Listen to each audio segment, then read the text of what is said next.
नमस्कार दोस्तों, मैं एडवोकेट श्रीकांत शुक्ला अपने चैनल लीगल इंडिया के माध्यम से, जैसा कि मैंने आपको पहले से ही वसीयत के संबंध में जानकारी दी थी और आपको ये बताया था कि वसीयत कौन कब कैसे कर सकता है। तो दोस्तों, मैंने आपको ये बताया था कि मैं और कुछ बातें आपको आगे बताऊंगा। तो उसी क्रम में मैं आपको वसीयत के संबंध में कुछ महत्वपूर्ण बातें जो मुख्य अंश है उसकी जानकारी आपको देना चाहता हूँ। तो दोस्तों, वसीयत क्या है? वसीयत कोई व्यक्ति अपनी मृत्यु के बाद अपने संपत्ति का फैसला करता है कि हमारी संपत्ति कब और किसे कितना मिलेगा, यह वसीयत है। तो वसीयत जो है कहाँ पर होना चाहिए? तो वसीयत वहाँ पर होता है जहाँ वसीयत करता रहता है, जहाँ वसीयतकर्ता का आधार बना है, पैन कार्ड बना है, या ड्राइविंग लाइसेंस है, या राशन के कागजात है इत्यादि। तो यह पहले तो लोग फर्जीफिकेशन करने के लिए या दूसरे की संपत्ति हड़पने के लिए लोग कहीं भी उठा के ले जाते थे, वसीयत करा लेते थे। लेकिन अब बाद में यह हुआ कि जहाँ पे वसीयत करता रहता है, जहाँ उसका मूल निवास है, वहीं पे ही वसीयत होना चाहिए।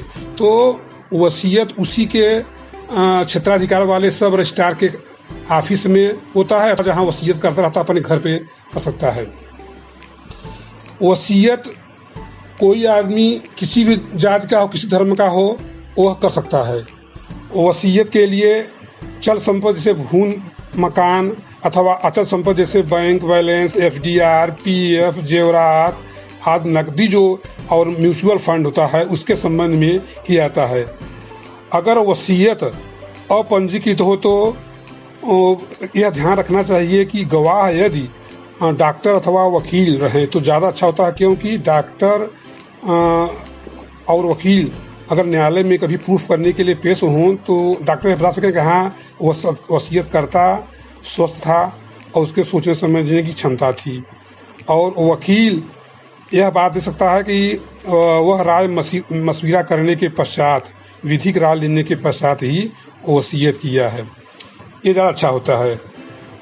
यदि बीमारी से ग्रसित हो तो प्रयास यह करना चाहिए कि वसीयतकर्ता की उम्र 18 वर्ष जैसे है क्रॉस हो, अर्थात वह वयस्कता को प्राप्त कर ले तो वह कभी भी वसीयत कर सकता है। यह विशेष बात मैं आपको बीमारी की अवस्था की बता रहा हूँ। वैसे तो आदमी अपना वसीयत 60 वर्ष 70 वर्ष की उम्र में करता है कि जब वो सोचता कि अब हमारी मृत्यु निकट है या हमारे लिए दिक्कत हो रही है, कब प्राण पखेरु उड़ जाएं, तो उस स्थिति में जो है वह अपने वृद्धावस्था के समय करता है।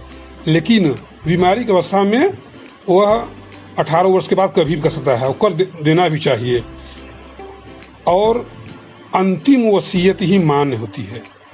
अगर कई वसीयत मान किए गए हैं, जैसे पंजीकृत अथवा अपंजीकृत अर्थात रजिस्टर्ड अनरजिस्टर्ड, तो जो अंतिम वसीयत होगा, खास तौर से जो पंजीकृत वसीयत होगा, वही मान्य होगा। अगर कोर्ट में चैलेंज होगा तो पंजीकृत वसीयत ही कोर्ट देखेगी, उस पर अवलोकन करेगी या उसकी फैसला देगी। वसीयत दोस्तों कभी भी बदला जा सकता है। अगर आदमी सोचता कि हमको वसीयत मैंने जो किया था अब हमको आवश्यकता नहीं है, या हमको इस फला अन्य दूसरे व्यक्ति के पक्ष में करना चाहिए, तो आदमी अपनी सोच समझ के खुद बिना किसी दबाव के अपनी स्वस्थ अवस्था में कर सकता है। और वसीयत कभी भी रद्द भी किया सकता है। और वसीयत का प्रभाव दोस्तों वसीयतकर्ता की मृत्यु के बाद ही लागू होता है। और जिसके पक्ष में वसीयत किया गया है वो वसीयतकर्ता की मृत्यु के पश्चात दोस्तों अपना नाम म्यूटेट कराने के लिए, दाखिल खारिज कराने के लिए सरकारी कागजातों में वो संबंधित ऑफिस में, संबंधित सरकारी विभाग में जाकर के संबंधित जो है रेवेन्यू में अथवा नगर निगम जैसा भी हो वहाँ करा सकता है। पंजीकृत वसीयत हो तो ज़्यादा अच्छा होता है, क्योंकि वही न्यायालय में मान्य होता है। अगर मान लीजिए कभी मुकदमेबाजी होती है तो पंजीकृत वसीयत ही देखा जाता है। अपंजीकृत वसीयत का उस समय महत्व नहीं रह पाता और वसीयतकर्ता को वसीयत कैंसिल कराने के लिए पूरा अधिकार प्राप्त है। वसीयत जब चाहे वो अपनी मर्जी से कर सकता है वसीयतकर्ता। दोस्तों, यह भी एक महत्वपूर्ण बात है कि अगर मान लीजिए कि वसीयत को भी चैलेंज करने की स्थिति आए कि कोई आदमी कहता है कि हमारे साथ धोखाधड़ी हुआ है, तो वह वसीयत को कैंसिल कराने के लिए सक्षम न्यायालय केवल सिविल कोर्ट है। सिविल कोर्ट ही वसीयत को कैंसिल कर सकती है। और किसी को वसीयत मतलब वसीयतकर्ता की मृत्यु के बाद मैं कह रहा हूँ, वसीयतकर्ता की मृत्यु के पश्चात अगर कोई यह कहता है कि फला व्यक्ति के पक्ष में गलत ढंग से वसीयत हुआ है, हमारे साथ धोखाधड़ी हुई है, तो वह जो पीड़ित व्यक्ति हो, एग्रीव्ड पर्सन हो, वह सिविल न्यायालय में वसीयत को कैंसिल कराने के लिए प्रार्थना पत्र या कार्रवाई कर सकता है। और वयस्क व्यक्ति के द्वारा ही जो कि स्वस्थ हो वही वसीयत कर सकता है और किसी व्यक्ति को वसीयत करने का अधिकार प्राप्त नहीं है। दोस्तों, यदि वसीयत में कोई बात छूट गई है तो या तो वसीयत को वसीयतकर्ता संशोधित कर सकता है, लेकिन संशोधित कराने के लिए यह निश्चित रूप से उसको इस तथ्य को लिखना होगा कि मैंने पहले यह फला फला व्यक्ति को इतना इतना अंश या कब किस तारीख को कहाँ पे वसीयत किया था उसका जिक्र करते हुए देना पड़ेगा, क्योंकि उसका रिलेशन संशोधित वसीयत में दिया जाना अति आवश्यक है। अन्यथा उसमें काफ़ी भ्रम की स्थिति पैदा हो जाएगी। अथवा वसीयतकर्ता पुनः नया वसीयत कर सकता है। वसीयतकर्ता के मरने के बाद ही वसीयत प्रभावी होता है। दोस्तों, जिसके पक्ष में वसीयत किया गया है वह वसीयत के आधार पर अपना नाम विधिक ढंग से करा सकता है। यदि वसीयत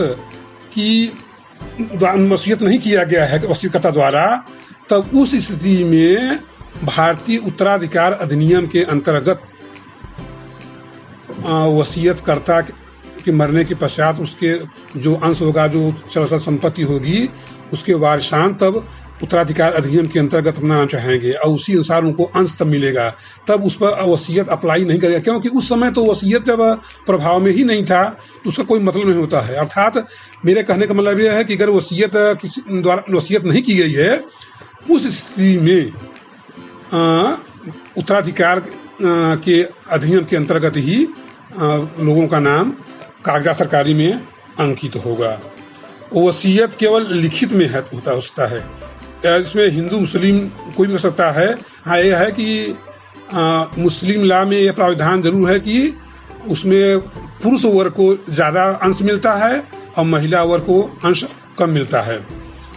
वसीयत के माध्यम से कुछ अगर मान लीजिए जैसे कि पार्टनरशिप एक्ट हुआ या ट्रस्ट डीड हुआ, तो उसमें आवश्यकता पड़ती है कि कौन वारिस है, तो वसीयत के द्वारा प्रोबेट का प्रावधान, प्रोबेट का प्रमाण पत्र सक्षम न्यायालय में दाखिल करके उसको लिया जा सकता है।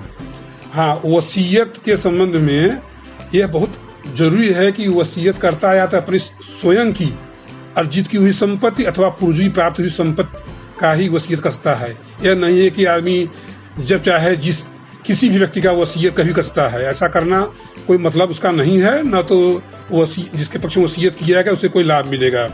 वसीयत का कोई फॉर्मेट नहीं होता दोस्तों, यह सादे कागज किया जाता है, लेकिन उसमें आधी अधूरी जानकारी नहीं होनी चाहिए।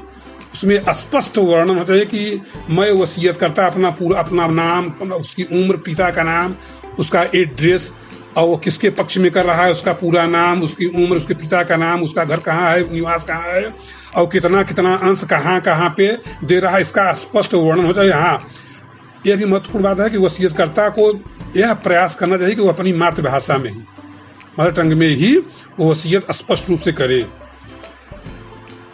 जिसके पक्ष में वसीयत किया जा रहा है वह गवाही नहीं दे सकता है। अर्थात कहने का मतलब यह है कि अगर जिसके पक्ष में वसीयत किया जा रहा है उसको गवाही में न उसका नाम लिखा सकता है, न गवाह हो सकता है, न उसका हस्ताक्षर होता है।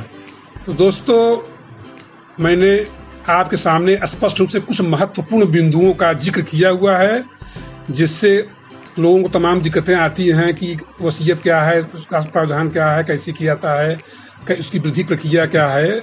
तो मैंने आपको यह अपने स्तर से प्रयास किया है कि आपको स्पष्ट रूप से पूरी जानकारी दे सकूं।